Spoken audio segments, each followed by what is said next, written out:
tas cērs. Nemaz tik bieži nesanāk pabūt viņa istabā.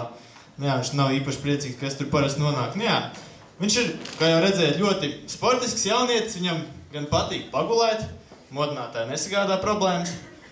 Viņš, protams, ir arī ļoti gudrs. Fizika viņam īpaši padodās. Un, protams, nodarboties ar dažādām sportiskām aktivitātēm, tas ir īsti viņa dabā. Spēlēt volejbolu no rītiem vingrot, tik pa leciņam padējot. Nu jā, tā, tīri forši. Jā, un viņš ir diezgan daudz arī sasniedzis jau savā dzīvē. Viņš ir diezgan daudz ceļojis, 2 reizes pabijis Amerikā, uzcēlis 2 mājas no pašiem pamatiem līdz pat jumtam. Nu, vispār diezgan daudz ko sadarījis.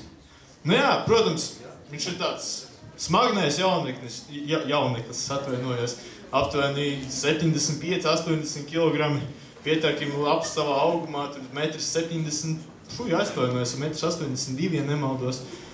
Nu jā, nu vispār, viņš ir superīgs draugs, vienreizais brālis, neskatoties uz visu pārējo. Un, nu jā, viņam ļoti patīk arī nedaudz ik pa leciņam pākstīties.